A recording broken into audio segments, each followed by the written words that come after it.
and I got shot on October 2nd, kind of hanging out with the bad crowd there. I moved down there to be with my mom. You just kind of find, people say, I want to move away to get away from the drugs, but I end up finding the same crowd down there. End up hanging out with this guy, and October 2nd, we woke up that morning, began to smoke and began to eat, and he pulled out a gun. He said, "You ever played Russian roulette?" And I'm like, "Hey man, put that gun away." And he shot me in the stomach. I lost 7 units of blood. And they flew me to St. Petersburg, the second best trauma unit, Bayfront Medical Center. I got shot in Tropical Shores, Florida. It was just that was just the way my life began.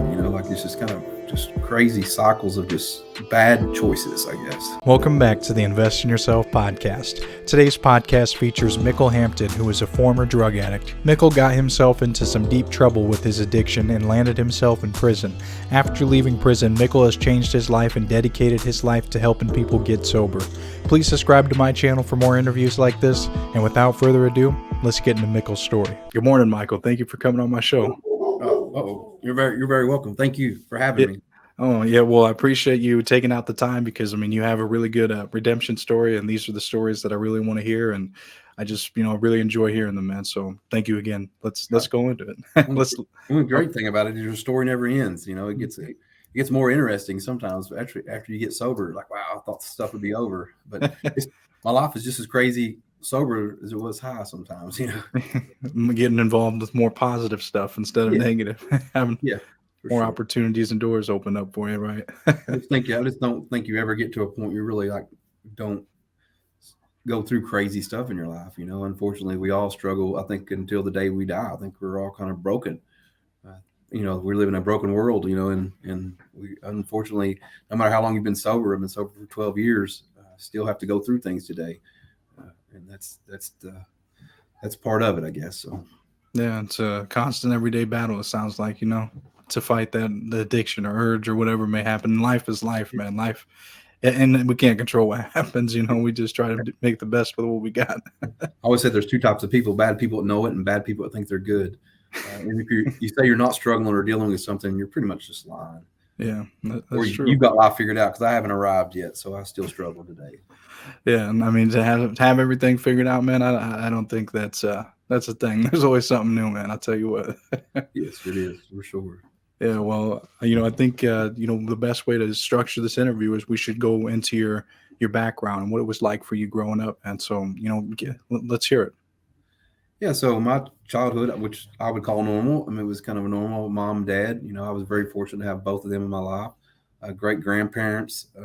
Structurally, had a pretty good upbringing, and then I got to watch my mom and dad go through divorce a few times. I think it's hard on a kid, so I got to see some things I wish I would have never seen. But for the most part, mom and dad, they were both present, which is, I'm very fortunate there. I had grandparents. It's just kind of, we kept foster kids. And at the age of 15, I began to dabble and, began to smoke weed. And that kind of leads into other things over time, and it never gets better. It only gets worse. And that's how my life kind of started the years of drug addiction. Yeah. And, to be 15, 16 years old, getting involved with, marijuana was the first thing you did, right? What drew you to it? Was it like friends or an environment? Yeah, I think a lot of it to do with, just wanting to fit in and peer pressure and just wanting to be the cool kid. I was held back when I was in, I think, second grade. I had to do second grade twice. I have learning disabilities. I can't read or write as good as most people. I got a 10th grade education. But I'd done good in elementary and junior high when I went. 7th grade, I was really good. Walked in with all advanced classes. End of 8th grade, I had 2 advanced classes. And by the 9th grade, I had 1 advanced class. And math is my subject, and I'd done pre-algebra 3 years in a row. So I get really sidetracked really quick, so. But, yeah. I just think I wanted to fit in, and just because I had the car earlier than other people did, and of course we want to be the cool kid, I want to fit in, so I wanted to be liked, and that's kind of what we do a lot of times. It's how it starts our addiction. That's how it started mine anyway. Yeah, because with you doing a little bit at a time, it eventually led into you selling drugs as well. So then you wanted to support a habit. Is that what kind of happened at that point in time? Anything I do, I just go at it full blast. So went in pretty quick. Went down and we're in Somerset, Kentucky, which McCreary County, Kentucky is, I think, one of the poorest counties in the whole United States. And it's known for, actually, it was on David Letterman for if you want to get away with murder, this is the number one place in the United States. It's very secluded, very kind of mountainy, but we would go there and always get our weed. And just one of the very first times I went down, I don't know what the guy seen in me. He was an older gentleman. He's actually, I can't even talk bad about the guy. He's an old logger, and they were just doing what they do, and he just kind of took up with me, and they said things that triple beams were right in my lap. And they said, "You know how to use these?" And I'm like, "No," and they taught me. And I became fascinated with the numbers, became fascinated with the weights. I'm always been a numbers guy, so I can't read or write well. So the numbers and breaking out quarter pounds and pounds and weighing out bags while people come in and out, I just kind of liked it. I mean, I'm not trying to glorify today because it never gets better. It only gets worse. But that's how it all started. The mental obsession just was real. Having pounds of pot. I would go down there and he'd be like, "Go down there beside the tree and there's a piece of tin behind the chicken coop, and pull out that bale, not just like a pound, a bale of weed, and pull you off you'd have to peel it, and you pull you off a pound and weigh it out. And I don't know, I would just always showed honor, which it was to him. I guess he liked me because he knew if he sent me down there to get it, it would weigh 348 grams. I just never ripped the guy off, and I just got kind of attached to that way of life real quick. Yeah, and I mean, to have some kind of older mentor to show you the ways and how to operate, and how to run a pretty functional operation, because I mean, it sounds like he had a nice setup to where he was at, and had things hidden on a farm, and was just teaching you the game on how to weigh stuff out. It was just like being groomed to do your own business eventually, and I mean, making a lot of good money, I would imagine, at a young age. I mean, what was that like? It's one of them things that made a lot of money, spent a lot of money, took care of a habit, I've always, been a little entrepreneur, with fruit stands at the age of 13, then having, just always been a worker. My mom and dad taught me that. I've never really had anything handed to me. They taught me how to work hard to get it. So I began to work hard selling dope and also keeping a job. And I was just, like, I don't say a normal kid, but I began to dealing in pills and selling in pills because, my best friend's dad was a pharmacist, and he could clean the pharmacy, and we could get pretty much at a supply of laser cut Valiums and diazepams and Tyloxes, and all that stuff just became part of our lives. Once you start dealing in weed, and, you kind of, it progresses pretty quick. And you'd be like me, that guy that would never want to use meth or never want to use drugs. And you almost kind of judge the other people for using the harder stuff until one day you start using the harder stuff. So, and for you, when you got involved with doing the whole pharmacy thing, that was like another step up for you. And you still continued to sell to, I suppose, the kids at the school.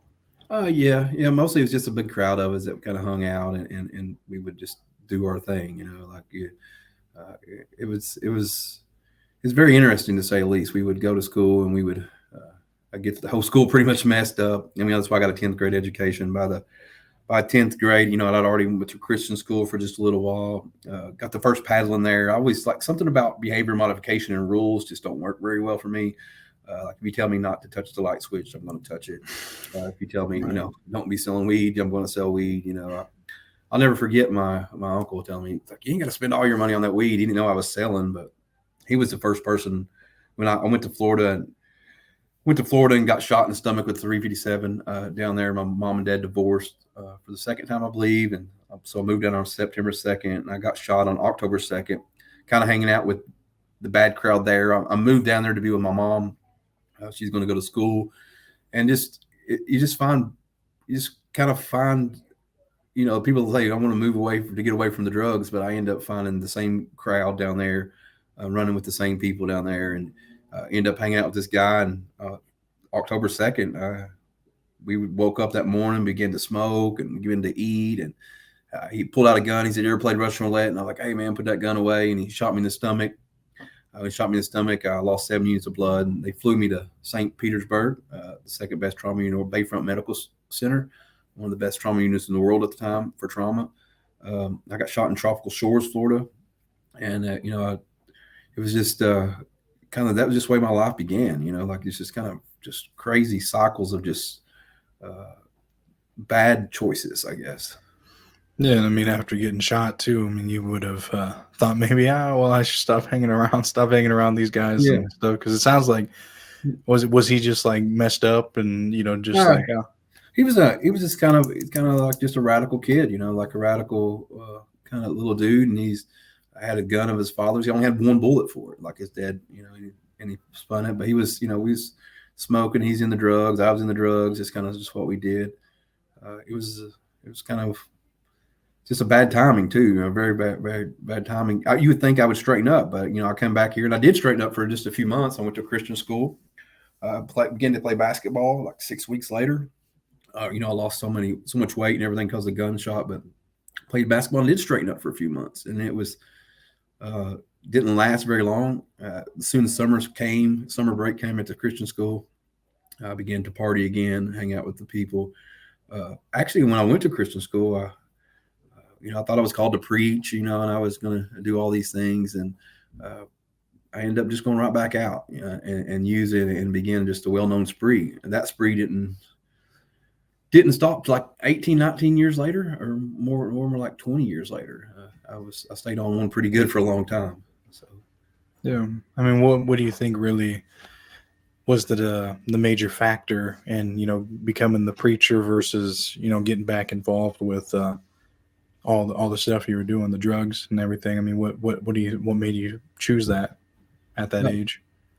I don't know. It's just one of them things, the peer pressure. So I went to public school and I was around all my friends, and then all of a sudden I wasn't around them, going to Christian school. And then that summer I got a car. My grandma bought me a vehicle, and my grandma said, like, hey, if you don't do right by this, God's going to take it, and I don't really look at God as the mean father like that today, but he's like, God's going to take it from you. And sure enough, I started, you reap what you sow. I started hanging out with those guys. I ended up going out drunk, drinking and driving and smoking weed. And I ended up with my car on a train tracks. I went around the curve, and here comes the tracks, and dented all the rims around the actual track. I hit it so hard, and then it busted all my tires, of course. And then I got out to watch a train hit my car. As soon as I got out to get help, I hear ding, ding, ding, ding, ding, ding. And all of a sudden I watch this train come and plow my vehicle. The only thing I ever had bought for me at this time in my life. And it's kind of one of them things. It should have been awakening, but it wasn't at all, like nothing really, something about drug addiction, a thought that rides all over thoughts, like my best thinking. I didn't even hit the brakes this time. I mean, I actually got dropped off right at the house that I was partying at, that it just left where I was staying after the collision with the train. So very, very, very interesting. Yeah. So then after I suppose, after, these traumatic events happened, you, like you said, you had I believe a 22-year run all together, right? So, I I think so. Yeah. 22 years. So what did that look like for you coming up? I suppose the first, to the first 5 years. I mean, how hectic was that, and what was? It just it gets a life of just craziness. Like you see so much stuff and forget so much stuff, and get involved in so much stuff. I mean, for the first 5 years, it was just it was really first 5 years. You would say probably 4 years with just kind of weed and pills and doing a little bit of Adipex or something. A little bit of speed, because I was kind of the drug addict that actually judged other drug addicts because I didn't use meth, and then all of a sudden, I get introduced to meth. And when I get introduced to meth, it was over. It was a 16-year spree of just never running out. Of course, I was already fascinated with the scales and the triple beam. So as soon as I, start getting, be able to, as soon as I started getting high off meth, and then guess what I start doing? I start selling meth, so I started selling meth at, I'm guessing around 21, 22. Around 21 is my first hit. Like that's just really where I started. By the end of the day, I probably had an 8 ball. And then I began to sell 50s, and then It never gets better, it only gets worse. It led into, I was never a big kingpin, but I got uh, hooked up with some pretty big guys back early on, and I just kind of never stopped. It's just a well known spree. I wasn't, the big drug dealer, but I'd mess with ounces and quarter pounds and pounds. I was never that big, I guess, but it was my life. It's Mhm. every day to sell dope, to use dope, to go gamble, to do all the things that just kind of comes along with that life. Uh, So when you first used the meth, not sell it, but when you first used it, what was the experience? I mean, what did it feel like, and why was it so yeah, addictive? yeah. It's something that kind of made me feel almost normal a little bit, which is kind of weird because it's an upper, but I have such severe ADHD. Uh, I don't know. I almost something I just really craved and something I really liked. And of course, we don't know. Looking back at it, you don't know. I'm going to go on a 16-year spree, but like I said, it never gets better; it only gets worse. And I began to just spiral out of control. It took years of it, though. I mean, it was uh, functional addict, you call it, or whatever. So I held Mhm. down jobs. I run a construction company with my father for a while.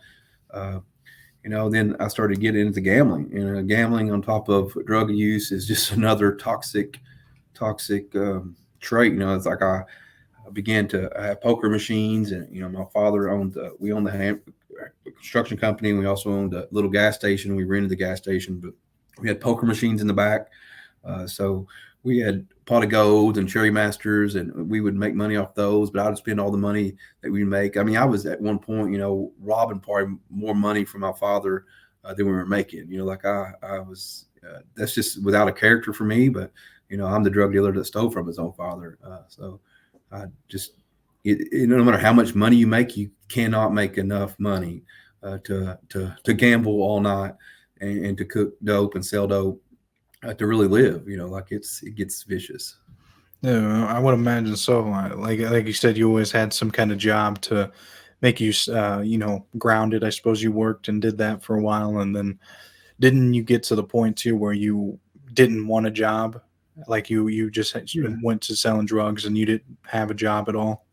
Yeah. So like I remember my grandpa passed away, and I was actually it's very interesting because I was always really close to my grandpa and my brother and my dad. We have a pretty close family, and I was at the funeral, and they're like, "Hey, come to work for us. Let's all do it as a family thing." And at this time, like, and I'm balling out. I mean, I was still going down to McCrory County getting the weed. I'd actually, I think, had a bail in my vehicle. Like it was just kind of this crazy thinking, and I'm like, okay. So, at first it was I would show up and work, and then it slack off, and then we begin to get bigger and have different crews, and uh, my crew would. I had the meth crew. I pretty much sold to everybody on the job, so we could get some stuff done, but it never it only gets worse. So over time, we began to slack and slack and slack off. And I would, I was went to showing up 6, 7 hours a day to 4 or 5 hours a day to 2, 3 hours a day, or to just what I could act like I was there, or I would be underneath the house getting high, or selling meth from the crawl space, or just doing whatever. It's just insanity, like it. You can pull it off for a little while, but after 16 years, it's just over. Hmm.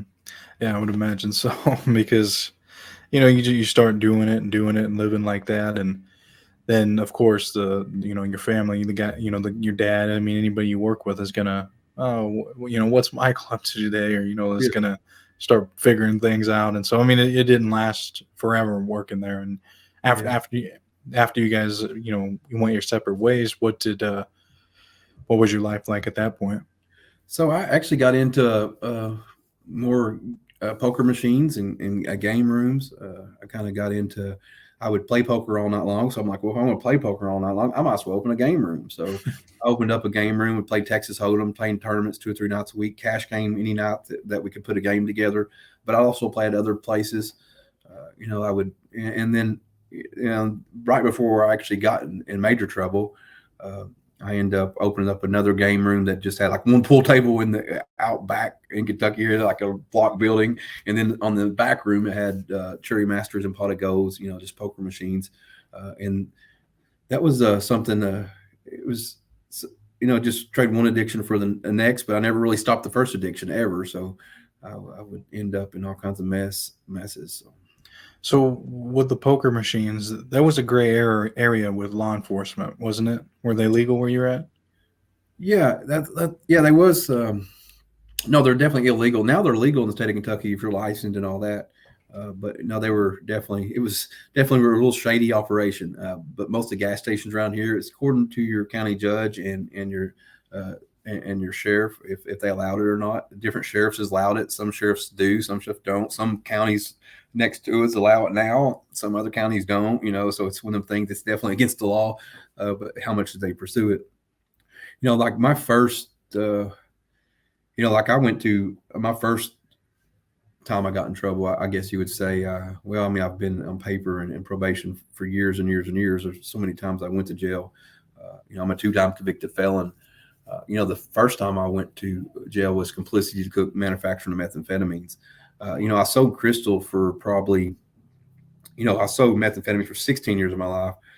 I don't really know the date because it's kind of a fog, but for the last 4 to 5 or 6 years, I can't really even say that. So I cooked dope.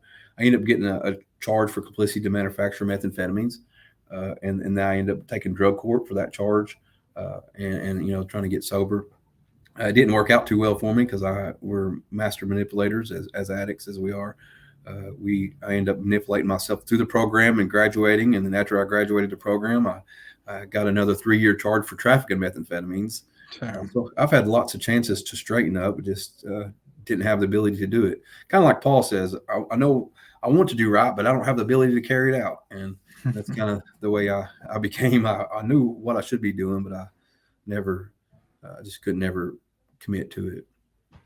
Yeah, I'm with you. Like you said, you got you went on probation for manufacturing it. So you did that for quite a bit of time, or just a little bit, like making meth. Oh yeah, so I cooked dope for several years of my life. I like the Ian Bick, the Walter White, and then I would get to listen to all the podcasts and like, he wasn't, Walter White. No, I wasn't, but I was a redneck meth cook, like to the T, like that's what we done. We would, get boxes of Sudafed and do 10 box cook. And, I don't call that shake and bake, but obviously some people refers that it is shake and bake, which it never was because I do 10 box cooks. Kind of crystal line. I always use that drug addict that I use crystal meth, which was crystal, and it was kind of the Walter White stuff, like it was a lot different lab stuff.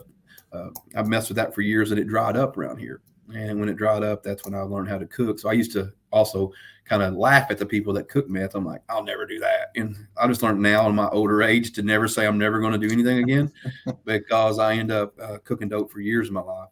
And I got complicity to manufacture methamphetamines in my house. They came in. There was nothing found in my house besides a couple of coffee filters. But they got me for complicity to manufacture because they was stuff that was found on the outside of the house. So I was never really charged with manufacturing. This complicity to manufacture. And my house was actually condemned for cooking meth in it, which was relevant because I never really cooked in it. I did strain some dope off in it and stuff and do some things. But that was kind of, that was kind of far-fetched to say my house should have been condemned for cooking meth. But didn't you, at one point too, you got injured with your hand, didn't you, while you were cooking? Yeah. So that was really interesting. Like I said, I never cooked in the house, but I did. I don't know. Some of the stories I think back and look, I'm like, God, that was not even me. Like it's when I talk about it, it's like not even almost a reality. Like I was one time, I was straining off a bucket. Actually, I said I never cooked in the house. I'd actually only strained dope off, and I would cook on the outside. I'd blow the gas. And how to blow gas, and I would cook on the outside, and I would come inside and I would strain it off. I was getting ready to strain a pitcher off, and obviously, coffee filter, pitcher, blah, blah, blah. The lithium hit the coffee filter and it ignited a flash fire. And now I'm upstairs in the attic, I'm tweaking out upstairs in the attic, I'm doing this, and there's there's a little eave of the house, and you got a fan blowing out because you want the, like you're trying to get away with the smells and everything out of the house. And so I'm straining it off, and all of a sudden the flash fire, and then I have to go down a set of steps, and actually the little pull down steps you got in your garage. I roll down those, and right at the bottom, actually a fire extinguisher that we'd done hit off of a factory because we were stealing all the copper out of it because we're just ignorant, like when you're on meth and just living that lifestyle, you just get into stupid stuff. So actually, thank God, the fire extinguisher is the bottom steps. I go up and I put myself out.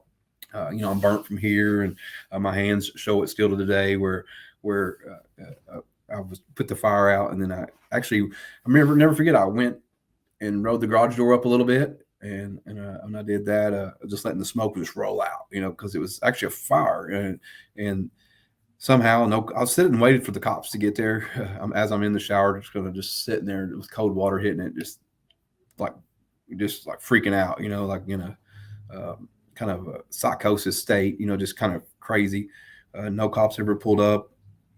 You'd think I'd quit. No, I would end up that next night. I'm at the poker room with my hands all wrapped up, and it looked like I had a broke arm, and my face all scarred, and like I would just done a cook, and I never even like that next day I cooked a batch. Like it was just never invested. Like I would seem like I get all these warning signs like stop ignorant, what I mean? Like I never did.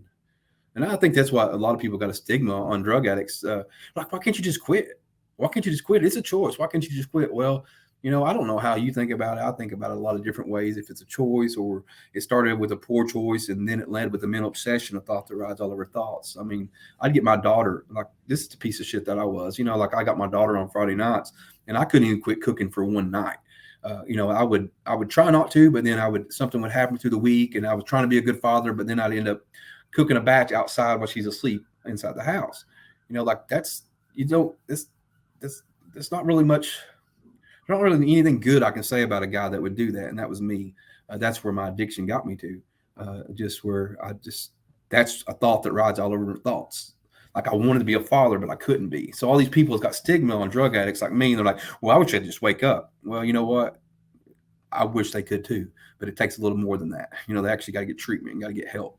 And they got to get people that encourage them and love them and teach them, and that's kind of the way I feel about it, Yeah, I mean, because it really makes you a whole nother person, man. It really, really, really does. Because I couldn't imagine talking to you back then. You know what I mean? Yeah. I mean, you don't seem that way at all. Yeah. I mean, I mean, it's crazy. I mean, it's just pure insanity. Like, and I could put on a face back then and be halfway cordial and in conversation, and then at night I'd go out and rob poker machines. Like who does that kind of stuff? From my own father to other poker rooms to just, it was just a life of insanity. What was your family's thoughts on when you were doing this stuff? Were they aware? How? I think my mom was just really totally deceived for the most part.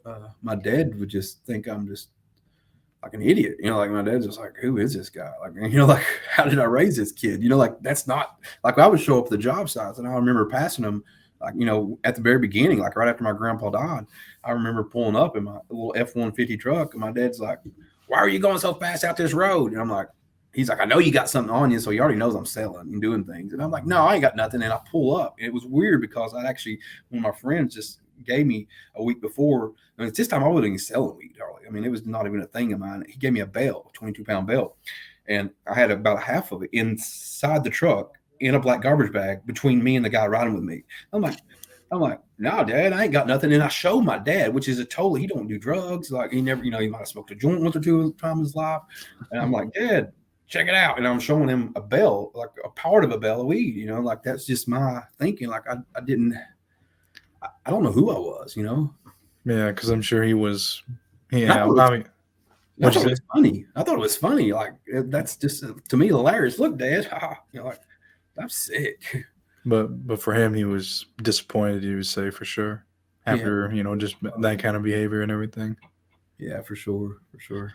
Well, it is strange how they any kind of drug addiction, alcohol addiction. I mean, it just makes you into a whole different person, especially if you're functioning too. I mean, you get to be around people that are able to hold a job and continue to work, but then when they're home or when they're off for the weekend, it's like they're a whole different person, man. It's like you just don't even Yeah. You don't get it. It don't make sense, man. It's so strange how. I'll never forget, like when my dad pulled up to get me out of prison December 9th, 2014, which I celebrated 9 years of being out of prison this month. I ended up doing a 31-month prison sentence. I ended up getting 8-year sentence, and I've done 31 months of it here in the state of Kentucky. I remember him pulling up, and the whole time I was locked up, I even, I would do things. I did some boxing. I would sneak in the jail, little things like that. I would never want to, but it's all I'd ever known was to hustle. So I would get in jail, and people would, of course, peer pressure me, manipulate, like, hey, do this. I'm like, no, man, I'm not about that life anymore. I want to change. And it took some time, but my real change happened when my dad picked me up after doing 31 months. And, the whole time I was locked up, I'd read in the Bible course, and I would, try to do studies and do different things. And I wanted a different way of life, but if you hustle and sell dope for 22 years of your life, it just doesn't come natural to you to do the right thing. I'm sorry. It's just, it just doesn't happen that way. And a lot of times people think like, oh yeah, he's going to get so it's a process, man. And it's a process over time. And so I would want to get better. And I remember my dad picking me up, and very first thing out of his mouth, he said, what are you going to do at your game room? So I had this illegal poker room the whole time I was in prison. And I was making money off of my child support paid, my house payment paid for the first time on time. And also I actually got out of prison and had a little bit of a bankroll, and I looked at my dad and I said, Dad, I don't know what I'm going to do with the game room, but I know I don't want it. And I don't care what happens to it. And I said, I'm not going to serve two masters anymore. I said, I'm going to go all the way in with doing the right thing. And my dad just jaw dropped, like I'll never forget it. He's like, who is this guy? Like, this is not my son, and my life completely changed from that day forward when I started making some right decisions. What was your downfall? Before we get into that, what led you to going to prison and getting sentenced to 8 years? It was the complicity to manufacture, and then I went through drug court. When I went to the drug court, at the end of it, I was actually manipulating my whole way through it. I mean, that's what I'd done. Just drug addicts, man. And I'm not saying me, but all drug addicts it takes a lot to stay high for as many years as we did. And we can manipulate pretty good, I remember manipulating through drug court and catching another year for trafficking methamphetamines. I was supposed to graduate. I did graduate, made the front page of the paper in 1 month. Second chances. And there were so many of us standing here, one judge here, another judge standing here, and I'm over here in the middle, high as can be, you know what I mean? Like just high as you can get, and sitting there graduating, and then didn't go back and report to do my last follow-up or check-in or whatever they say. They just showed up at my house, and probation and pro did. And of course I had $5,800 in my pocket, had game room money in my pocket. I just got back from the casino up in Indiana. I had just a little bit of dope, but a half 8-ball. It was getting ready to re-up again. I wasn't like a big dealer, but I was going to get an ounce or two that day. As soon as I separated the machine money, they knocked on the door, and they gave me 3 years for trafficking methamphetamines and took my money. And I took it, so that's kind of the 8-year sentence. I got 5 years for complicity that I bummed out of drug court on, and then 3 years of trafficking on top of that. So I've done 8 years. And then it ended up getting 36 months out, and then you were free after that point. Yeah. 30. Actually, I did 31 months out. So even in jail, man, I couldn't even get right. And that's where people don't get addiction. If even in jail, wanting to do the right thing, I was still peer pressured, and I made bad choices, and I would get Suboxone in the jail and do different things. I got kicked out of a SAP program, a substance abuse program, 6 weeks into it. I voluntarily signed up. I want to do the right thing, and I go to a program, and then 6 weeks into the program, I get kicked out for eating Elvil, psych medication, to make me sleep, because I'm an addict, man. I'm going to take pills. I'm going to do whatever. So whenever you could find. Yeah, so I ended up getting kicked out of that program, which ended up giving me another 6 months on my sentence, which gave me another 6 months when I went up for parole again. So I ended up doing a year extra because I couldn't even get right in jail. So, you really wanted to make the change, but it was just, like you said, after 20-some years of doing wrong or, not doing the right thing, it was just natural, you know what I mean? It was just something in you that you needed to, felt was like, I guess suppose the way of thinking. I don't know. You explain it best, by saying it like that. But you know. I wanted to kind of like Paul. I want to do the right thing, but I didn't have the ability to carry it out. And that's kind of what they should have taught us in Sunday school. Like, hey, you're going to make some real crappy decisions in your life, and you're going to need God's grace to get you through it. So maybe that's what we should have been taught instead of all the heroes of the Bible, which weren't heroes at all. But well, even with you being in there, what was it like? I mean, was there a lot of drama and stuff going on between the prisoners, or we what was was? in Kentuckians Class D. Like there's stories everywhere. Like you see stuff and everything, but I guess being in a Class D stateside jail, it's not as crazy as prison. Like I escaped prison because I done the 5 years, and I took my 5 years, and then I had to go do those, but my 3 years wasn't calculated yet, so I didn't have to go to actually prison.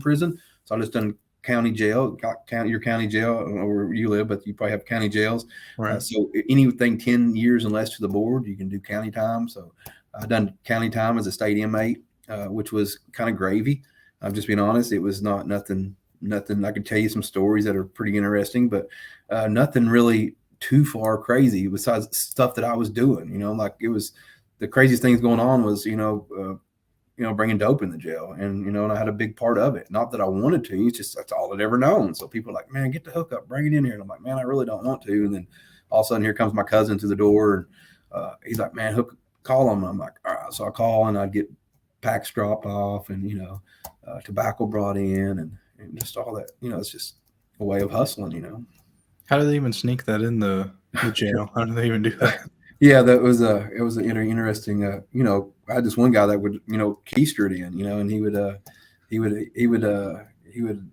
he could take the biggest pack I'd ever seen. I've never seen somebody do such a crazy thing. But you would think you wouldn't smoke anything that come out of someone's ass, but yeah, you did. And they strand wrap it up, and then they black tape it up, and then then when they get there, they clean it, and then they take a razor and cut it, and then. It's just insane what we would do, like to get dope in, and I'd have guards hide it. I mean, it's pretty if you have a little money or if you know how to talk to people or treat people decent. So some of the guards are pretty cool. We would hide it in the storage rooms and hide it up in the attics and everything in the county jails, which was crazy. Just anywhere. I mean, really, that you could. I mean, anything you could do to get it in there, because I mean, there was all kinds of other people, I'm sure, in there with addictions and vices and everything else you could make a buck off of. So, I mean, at that time though, too, you had that change, right? I mean, you were wanting to study the Bible more and get out and be better and become clean, right? I mean, were you having those thoughts that okay, I'm going to get out and I'm going to be clean this time? Oh yeah, I wanted to for sure, man. Like for sure. Like it's just I don't think there's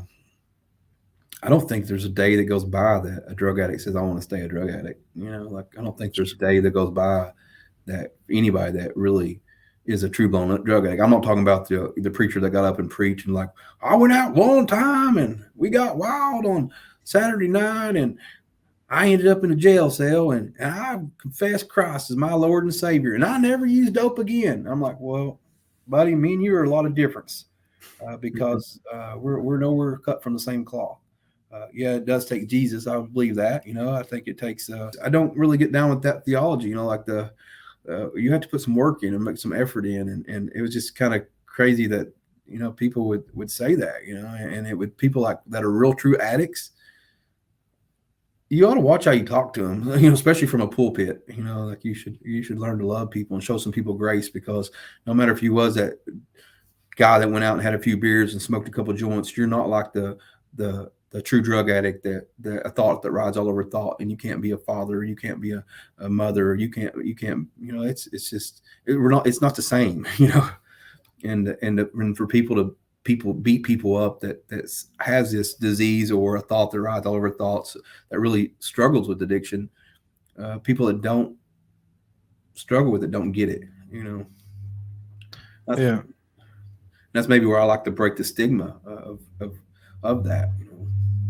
So, I mean, for you, you really wanted to, of course, always make a change. Then is what you're saying, but it was just a matter of trying to actually overcome it and be done with it, which was the biggest challenge of all. Yeah. Yeah. I Well, think so. So. well, what made you? I mean, obviously, when you got out of prison, that was when you were able to. When you told your father that his jaw dropped. So that's where we left off at. Yeah. Maybe like 10 minutes ago. So, Yeah. after you got to that point, what was going on after that? What was your next steps in life?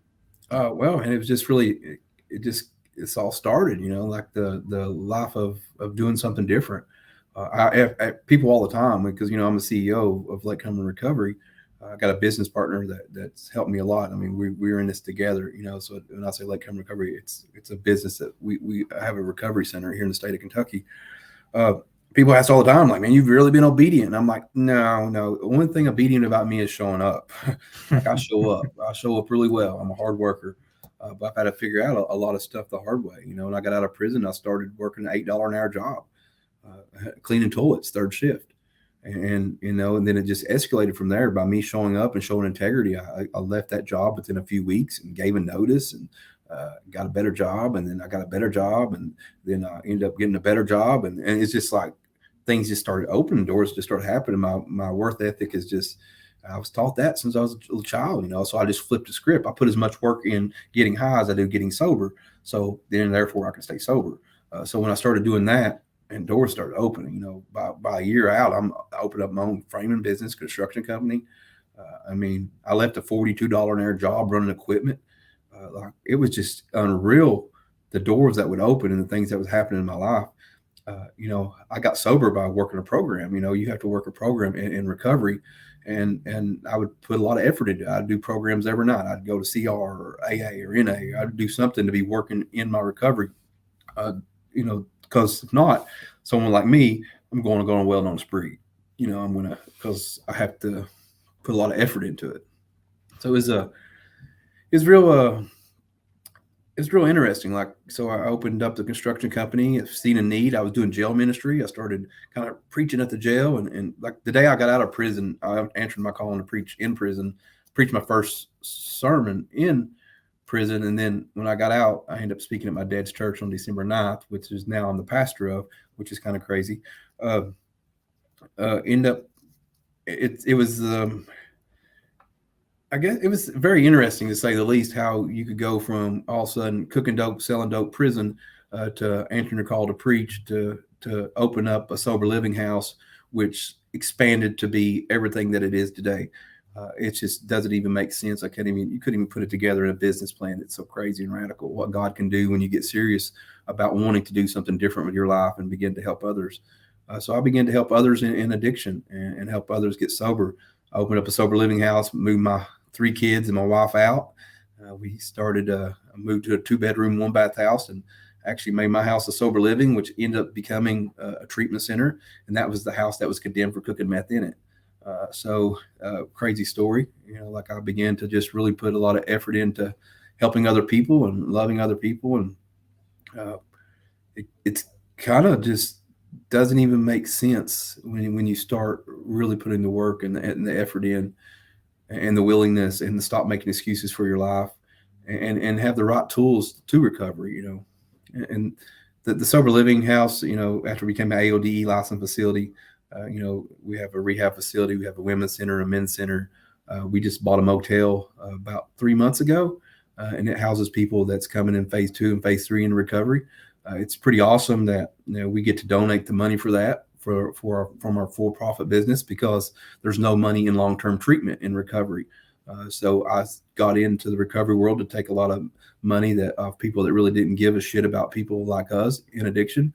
They're just doing it for heads and beds, and open up treatment centers that actually really care for people and showing them love and tolerance is the way. Our treatment is a lot different than a lot all over the world. We're not a behavior modification, because if you're a knucklehead like me and you tell me what I need to do, I'm not going to do it. But when I truly had a heart change, or I want to do the right thing, I began to see some victories, see some victories through it. So our program is based on being loved unconditionally, and not look down upon no one. We don't hold grudges against the same type of people. We don't hold we don't want. I don't think God hold grudges against the same type of people we hold grudges against. Like all is welcome. Like even if you don't even believe in Christianity, like the way I believe, like you're welcome. You're loved, man. We are brothers, and just having kind of a non-judgment zone. If that makes sense. It does, and I think everything came full circle for you because, and they all go hand in hand. Like, you started this facility. You worked your way up from being an 8-hour job and starting your own nonprofit, like I said, and then going on to becoming a pastor. I mean, that's pretty cool. I mean, that isn't you could have never thought about doing any of that kind of stuff back then, but it's like all the time that you put in with being involved with drugs and everything, and then you transferred in over to something that's positive. I mean, look at how much you've done, and since you've been out in, I believe, 2014, right? Yeah, 2014. Yeah, and it's all just, and it's not doing it perfectly. It's just doing it, man. And that's the biggest key to anything. Is just showing up and working at it, and becoming willing to put the effort in. And my dad always taught me, like he would come from the job site and we would mess up setting rafters or set up something, setting stuff on the wrong side of the line. And when when you're nailing stuff up, when you're sheeting roofs, you're just doing something stupid, because that's just what we do. We mess up in life. And he said, "Sonny, you're always going to mess up. That's how you learn." And I think that's really is how you learn in life. So I've messed up a lot. So now I've been trying to put things back together. So no pain really goes. I guess there's something to learn from everything. Yeah, and I guess that's what it is. So. That's true. I mean, you had a lot of learning curves. You know what I mean? A lot of mistakes and things that you went through because, now you're able to, being with your facility that you run. I mean, you're able to understand. I mean, it's like, you know what it is to be in that position, that those people that are coming in those doors, exactly what they're going through, and it might be a little bit different of some kind of form or addiction that they have, but I mean, you know what it's like. So yeah, I mean, you're going to be the one to be able to know what they need. I really enjoy. I get to go in the treatment centers from 9 to 10 every day. I go in Monday through Saturday, and then Sunday, of course, I pastor at the church. But I really kind of deconstruction the kind of a lot of stuff that we've been taught. Maybe that I've been church hurt so many times in my life. I just cannot stand religion, and Christianity is based on what Christ did. And even if you don't even understand like Christianity after like the teachings of like true biblical teachings from the Bible, you'll learn like Jesus was so different than what we would think he was. Like he stood up for racism, and he stood up for the outcast, and he stood up. But our whole life we felt condemned and judged as drug addicts. But we've looked at the Bible and people's beat us up. But when you really start looking at it and seeing it, man, it's beautiful. It's like, like even the woman caught in adultery, he said, now go, he said, neither do I condemn you. Now go sin no more. But our whole life we've been taught we're condemned. Now go sin no more. He didn't say he didn't say now go sin no more. And now you're not condemned. He said, neither are you condemned. Now go sin no more. Like, so we mess up a lot of it thinking it's about us and what we do. And so I get to teach people my theology of the Bible about just true Christianity, how Christ was probably the biggest gangster of all times, that they killed him because he didn't fit the mode. Like he didn't fit the religious mode, so that they killed him. So I love teaching people that stuff because they had such a wrong view. Maybe in this Bible Belt area that we live in, it's so toxic, and it's so toxic to addicts. And we've been beat up long enough. If you ever want to help an addict, for anybody listening, just love them. Love them unconditionally, not enabling. I'm talking about love them, true love. Yeah, I think that's a way to help anybody out. Just to be there and try to be supportive. Because if you're not, they ain't got nobody. I mean, who are they going to turn to, and what are they going to think? They're not going to care so much about wanting to change or wanting to try and better themselves, right? Yeah, for sure. I mean, I think, this is all we need is encouragement. Like I can remember anytime everybody, has ever encouraged me in my whole life almost. Like that's how encouraging words do. Like you can probably think of back when someone took the time to say, hey, man, like, man, I can just see the light in you. I can see the good in you. I can see, like I can see that, that God loves you. I can see, and that's what gives you the fuel to get over some obstacles in your life. And not the beat up judgment, behavior modification stuff that we've been taught most of our life. The fear that we've been taught most of our life. The power of words, man. They're very powerful and Mhm. encouraging. And Yeah, very, very powerful. And love always wins. So when you look at someone and just love them, and I have a lot of people go through treatment. Like there's a guy got into a little bit of trouble yesterday in our treatment centers. Any other treatment center in the world would have probably kicked him out. But we show love and grace where most people don't, because I was that guy. I was the guy that didn't get it. I was the guy that tried to sneak dope in the jail. I was the guy that was never doing the right thing when no one was looking. I didn't know how to have integrity.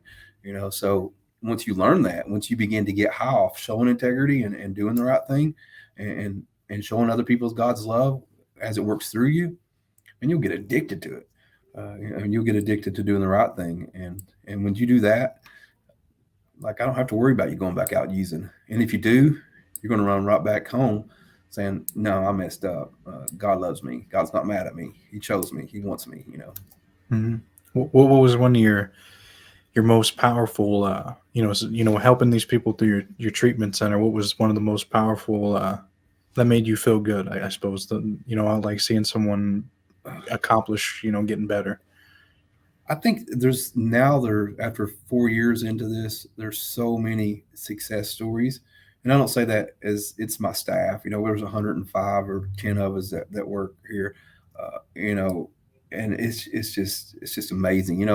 I got into it and then of course I have a business partner that's amazing and wonderful, but and he has the same heart. He's a Christian and he wants the right thing done. And uh, I think it's just seeing so many success stories that really get it, and people walk up to you and it's like, I get it now. Like I am loved, I am accepted, and to people to really get that, and to see some of the religious, to me, seeing some of the religion that we've been taught our life, deconstruct, and people truly understanding the grace of God. Like I have such a high view of God's law. I know I can't do it, but most people have such a low view of God's law. They think they can do it. And I'm just not arrived yet. I still mess up. I still fail. So just, there's no way to judge anybody. And I think it's just the one that you wouldn't think that would ever make it. And when they get their first car, or they move into their own house, or they buy their own house. Like we're at that stage now. Like we went from sober living houses to having staff houses to having people that rent their own place. Then now they're 3 years into it, they're buying their own house. Like I could teach people how to get their finances straight, and just teach people how to walk out of prison with a low credit score to where we borrowed $1.8 million. And I like there's no secrets. Like I love to show people numbers, and by doing that, man, it really encourages people. Like, man, I can come from nothing. Like I got out of prison with $24,000 gambling debt. I went and got a loan for 12 grand and never paid the first payment. I had to pay it off. Ended up paying it off for 12,000. I got my construction company up and running, and I had a federal lien against my house to show people that you can really overcome like stuff like that. Like it seems impossible when you're stuck. It seems impossible when you're just like, there's no way, I can't change. And that's a lie. Like that's a lie from the enemy. The two most powerful things I say is I can or I can't. And most addicts don't think they can because they went too far. Well, I'm an addict to say, guess what? You can make it. You can do this. We can choose something different for your life. And I think that's what it takes. I think so too. I mean, there's just so much power with words, man. And I think that with your words of encouragement and giving people advice and just helping in so many ways, man, that's awesome that you're giving back to, just the world, I suppose, trying to help out all these people that really need it, man, and showing them that there is a way that you can get out of that rut, that lifestyle. And, there is help, there is support, and that, there's other people trying to help you. Living 22 years of craziness, and I've been clean for 12. I had a stint with alcohol for a while, which is terrible, like it's one of the most craziest things you can do as an addict, to think it's all right to go out and drink. Well, that was me, like, see, I think everything by like everything by experience. Like everything that I speak is from my heart for real. Like I've screwed up a lot and continue to screw up a lot. And that's the thing is really people can relate. Like, this guy is just an idiot. Like, I can't believe he just said what he said. Like, I really struggled today. Like, and it's okay. Like, I can relate to more people with my struggle and being honest and acting like I got shit figured out, because I don't. I got one thing figured out, and it's blessed are the poor in spirit, for they know they need Jesus. My life does not look like someone that has Jesus most days. It looks like someone that needs Jesus most days, and that's okay. Like, that's okay. Like I don't have to be perfect today. I don't think God looks at my failures no more than my accomplishments. He loves me because I'm His son, and that's a good way to be within a relationship. Yeah, I mean, you couldn't said it better, man. Well, I appreciate you coming on, Michael. And, if you got any other final words or got anything you want to, say before we wrap up, go ahead, man. Well, I mean, I think I've said it all, but, just if you're struggling, man, like, there's places that can help. And if you're struggling on judging or condemning an addict, man, what they need is love and need acceptance and need someone to really encourage them. We've been beat up long enough as addicts, and I know what works, and that's love. Love always wins at the end of the day, and no matter how you can show that to someone, even not struggling or just love wins. So I think just truly just anytime, I think what's really helped me this year in my life, anytime I ever look at someone with judgment or anything going on, I look at what's really going on with me. So the next time I'd say anybody out there has a problem with someone, look at yourself and say, what's really going on with me? Why I can't love and accept them the way I've been loved and accepted. No, I think that's a good way to. I think that's a good point, man. Because when you think about it like that, having hate or resentment or just judging someone, there's some more grounding issues. I mean, it's like, okay, well, why are you thinking like that? I mean, there's a reason. Something's wrong with me. Yeah. Well, again, Michael, I appreciate it. Thank you so much. Yeah. Oh, thank you, man. I appreciate it. Thank you. Mikkle has got an incredible turnaround story. I hope this podcast today shows you that you can turn your life around, and on top of that, you can help others through your own experiences. Please comment any key takeaways that you got from today's podcast with Mikkle. Please share this podcast with anyone that you think will enjoy this type of content. Hit the like button if you enjoyed today's podcast. Hit the notification button if you want to get notified when the next podcast drops. Hit the subscribe button if you want to continue to get more content from me. At the end of this video, a playlist will pop up of all my other Invest in Yourself podcasts. Thank you again so much for watching, and of course, we'll see you on the next one.